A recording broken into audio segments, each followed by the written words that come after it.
You did everything you were told to do.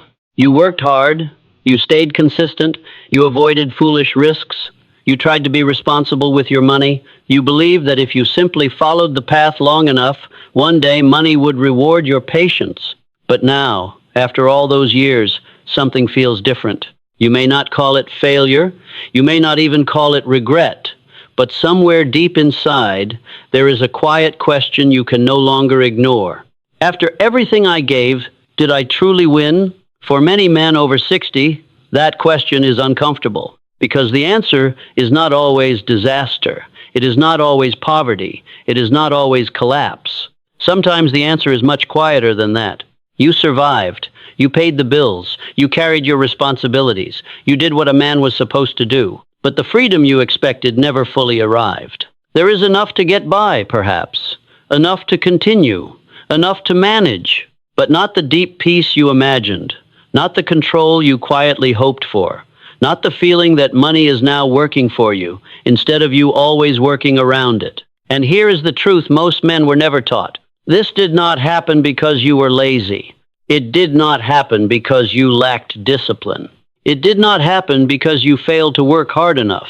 It happened because most men were taught the wrong relationship with money before they ever earned their first dollar. They were taught to work for money, but not to understand it. They were taught to save money, but not to multiply it. They were taught to protect money, but not to direct it. And over time, those lessons became habits. Those habits became decisions. And those decisions became a financial identity. A man can spend 40 years earning money and still never truly understand how money moves. He may know how to receive a paycheck. He may know how to pay bills. He may know how to avoid unnecessary danger. But if he was never taught how money grows, how it responds to direction, how it can be positioned, multiplied, and made to serve a purpose, then his effort remains trapped inside a limited pattern. And that is the painful part. Many men did not fail. They simply played by rules that were never designed to make them free. They were taught stability, not expansion. They were taught caution, not control. They were taught obedience, not awareness. But your financial story is not finished. Not if you are willing to see money differently. Not if you are willing to question the beliefs you carried for decades. Because the moment your understanding changes, your decisions begin to change. And when your decisions change, your future does not have to repeat your past. There comes a moment often later than expected when a man begins to see his life with a different kind of clarity. Not with emotion, not with regret, but with a quiet awareness that cannot be ignored. He looks back at the years he has lived, the effort he has given, the discipline he has maintained, and the responsibilities he has carried. And slowly, something begins to reveal itself. Not failure, not loss, but a pattern. A pattern that was followed for years without ever being questioned. If I were to begin again, I would not start by asking what I did wrong. I would ask something deeper. What did I believe while I was doing it? Because belief directs effort. And effort, no matter how consistent, when guided by limited belief, can create stability, but rarely true advancement. From an early age, most men are given a set of instructions.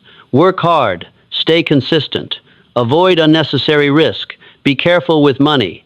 These ideas sound responsible. They feel safe. They appear wise. And so they are accepted without resistance, repeated without question, and eventually become fixed. But very few stop to ask what these instructions actually produce over time. Working hard produces income, but it does not guarantee control. Consistency creates stability, but it does not ensure growth. Caution protects what you have, but it rarely expands what is possible. And so, a man can spend decades doing everything right and still find himself in the same position, only older. Not because he lacked discipline, but because his effort followed a pattern that was never expanded.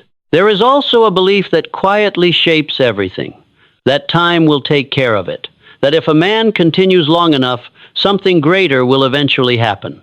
That consistency alone will lead to abundance. But time, by itself, multiplies nothing. It only magnifies direction. If the direction is limited, time will simply repeat that limitation year after year, decade after decade. This is where many men become trapped without realizing it. They measure progress by income alone. They believe earning more will eventually solve everything. But income creates continuity, not freedom. A man can earn for 40 years and still depend entirely on his next paycheck, still tied to effort, still exchanging time for money, still moving but never truly advancing. Because advancement requires something more. It requires understanding how money behaves. There is a difference, a critical difference between earning money and directing it. Most men learn how to earn. Very few learn how to direct. And without direction, money does not grow beyond your effort.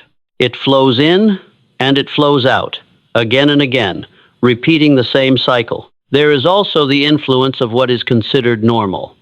A man looks around and sees others doing the same thing, working, earning, saving, maintaining, and because it is common, it is accepted as correct.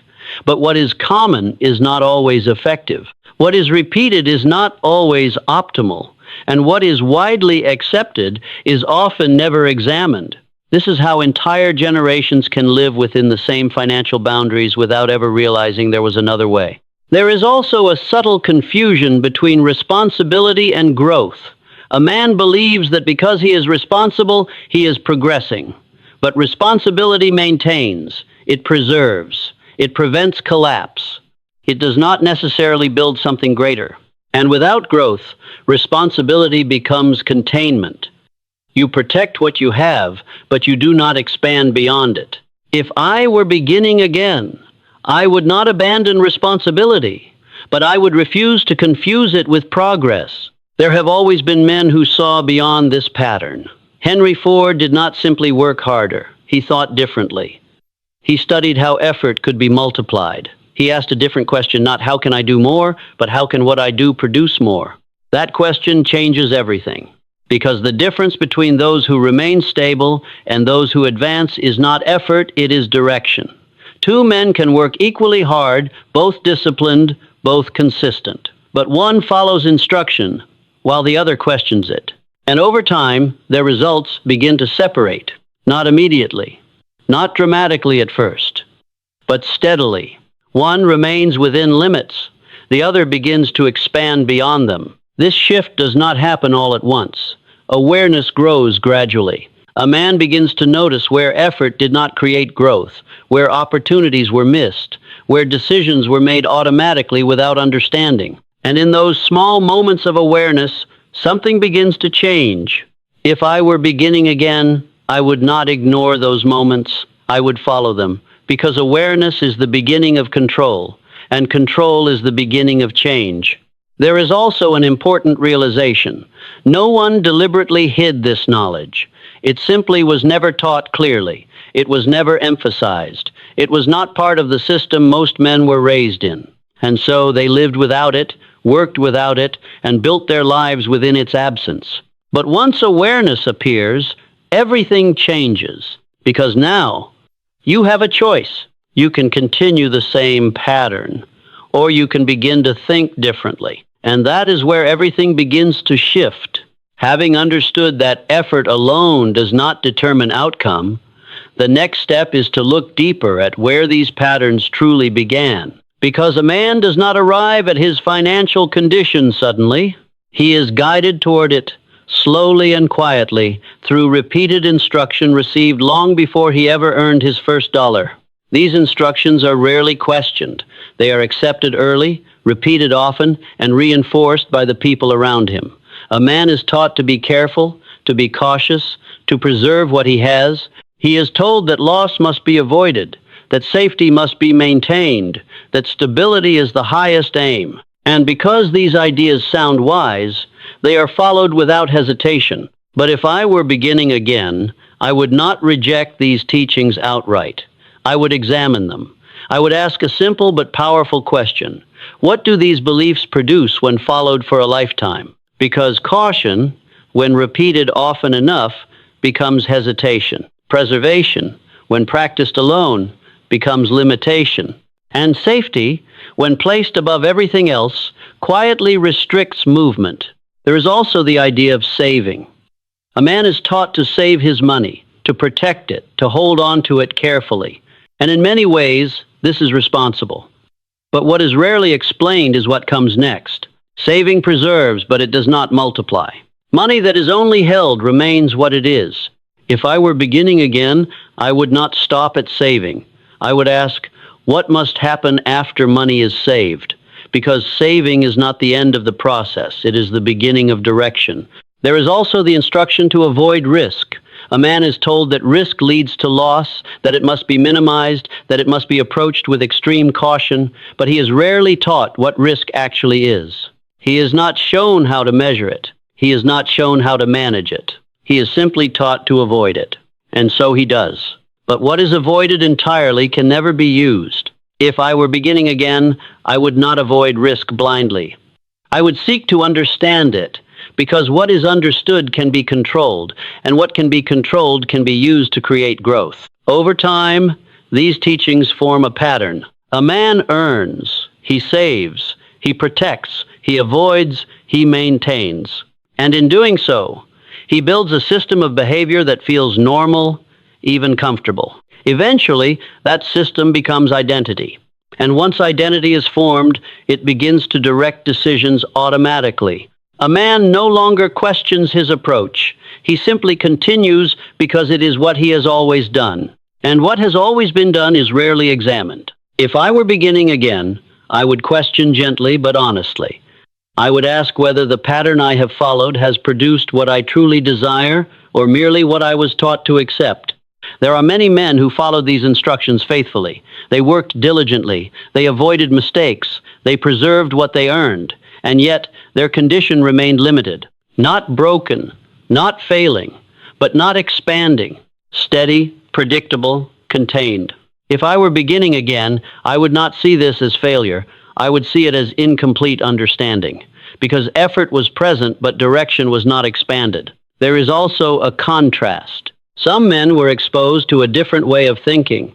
Andrew Carnegie did not only learn how to earn, he learned how wealth is created beyond effort. He studied systems, structures, and the movement of capital. And in doing so, he developed a different identity, one that directs money rather than simply receiving it. If I were beginning again, I would seek that perspective. Because perspective shapes decision, and decision shapes outcome. There is also the influence of repetition on belief. A man who is told repeatedly to be careful begins to see opportunity as danger. A man who is told to avoid loss begins to avoid growth. These beliefs are not formed through logic. They are formed through repetition. And if they are not examined, they remain. If I were beginning again, I would examine these beliefs carefully. I would ask whether they protect me or limit me, because protection without growth eventually becomes confinement. There is also the perception of others. A man who follows these early instructions appears responsible. He is steady, reliable, predictable. But over time, he may also appear limited, not because he lacks ability, but because his actions do not extend beyond what he has been taught. If I were beginning again, I would maintain responsibility but expand direction. Because responsibility maintains, direction advances. And both are necessary. There is also an important realization. Identity is not permanent. A man may have followed one pattern for many years, but that pattern is not fixed. It was formed, and what has been formed can be reshaped through new decisions, through new repetition, through new awareness. If I were beginning again, I would not see my past as a limitation. I would see it as a foundation, something upon which a new structure can be built. But before change can happen, awareness must come first. A man must see the pattern before he can change it. He must recognize the repeated instruction, the repeated behavior, the repeated result, and in that recognition, he gains something powerful. Choice, the ability to act differently, the ability to think differently, the ability to move in a new direction. There is also a distinction that must be clearly understood, one that many men discover only after many years. The difference between stability and expansion. Stability provides safety. It protects what has been built. It prevents decline. It ensures that a man does not fall backward. And this is valuable. But stability alone does not create progress. It maintains, but it does not multiply. And so, a man may live with instability for decades, believing he is moving forward, when in reality, he is remaining in place. His condition does not collapse, but it does not significantly grow either. It simply repeats. If I were beginning again, I would not reject stability, but I would refuse to mistake it for advancement, because advancement requires expansion, and expansion requires something more than effort. It requires direction. It requires decision. And most importantly, it requires a principle that very few men were ever taught. Leverage. A man can work harder, but there is a limit. His time is limited. His energy is limited, and so his direct output will always be limited. But leverage removes that limitation. Leverage is the ability to produce more than your personal effort allows. It is the use of systems, capital, knowledge, and structure to extend your results beyond yourself. If I were beginning again, I would stop asking, how much can I do? And I would start asking, how can what I do produce more than itself? Because that is where real growth begins. There is also a misunderstanding that leverage requires great wealth to start. It does not. It begins with understanding. A man may have little, but if he directs it properly, it can begin to grow. And as it grows, its ability to produce increases. If I were beginning again, I would not wait until I had more. I would begin with what I have, because direction matters more than amount. There are many men who spend their lives exchanging time for money. And while this creates income, it does not create independence. Because the moment they stop working, the income stops. It is a continuous exchange. Time for money, effort for income, again and again. But leverage changes this. It allows results to continue even when effort is not directly applied. There have always been men who understood this clearly. John D. Rockefeller did not rely on his own labor alone. He built systems. He directed capital. He created structures that continued to produce. His effort was not removed, but it was multiplied. If I were beginning again, I would study this principle deeply, because this is where the true shift occurs, from effort to multiplication, from stability to expansion, from earning to directing. And once this shift begins, everything changes. Not overnight, not instantly, but steadily. Because once a man understands how money actually behaves, he stops chasing it and starts positioning himself so that money begins to respond to him. There comes a point where everything becomes simple, not easy, but clear. A man no longer asks, why didn't this work? He begins to ask, what was I never shown? And in that shift, something powerful happens. Because the truth is this: most men over 60 were not taught how money truly works. They were taught how to earn it, how to protect it, how to avoid losing it, but not how to direct it, not how to multiply it, not how to make it serve a purpose beyond survival. And because of that, they followed a path that was stable but limited. They did not fail. They simply operated within a system of thinking that was never designed to create freedom. But here is the most important realization of all. It is not too late. Not because time does not matter, but because understanding changes everything faster than time ever could. A man can spend decades repeating the same pattern, but the moment he sees that pattern clearly, he is no longer controlled by it. And once he is no longer controlled, he can begin to choose. He can choose to think differently. He can choose to act differently. He can choose to direct what he has, no matter how much or how little, with intention. Because wealth is not only built through accumulation, it is built through awareness. It is built through decisions that are made consciously, not automatically. It is built through the ability to see what most people overlook. There are men who reach this realization and turn away from it. They tell themselves it is too late, that things are already set, that change is no longer necessary, and so they remain where they are. But there are others who see this moment for what it truly is, not an ending, but a turning point, a moment where everything can begin to realign. Because when a man understands how money behaves, something shifts inside him. He stops reacting to it. He stops fearing it. He stops chasing it. And instead, he begins to position himself. He begins to think in terms of direction. He begins to make decisions with purpose. And slowly, almost invisibly at first, his relationship with money begins to change. His confidence grows, his clarity sharpens. He starts to notice opportunities that were always there but never recognized. Paths that once seemed invisible begin to appear. Not because the world has changed, but because he has. And that is where true control begins. Not control over money alone, but control over thought, control over decision, control over direction. So the question is no longer whether you were taught incorrectly. That no longer matters. The real question is this. Now that you can see it, what will you do differently? Because this moment is not about the past. It is about what becomes possible from here. What you have just understood is not criticism. It is not regret. It is not a judgment of what has been.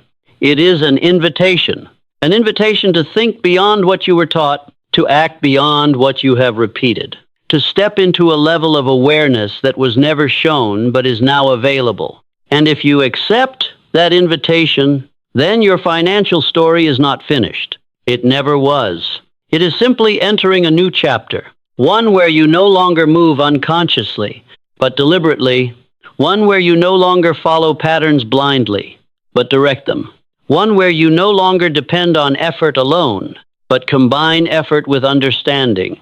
And in that combination, you begin to build something different, not just stability, not just survival, but control. And with control comes possibility.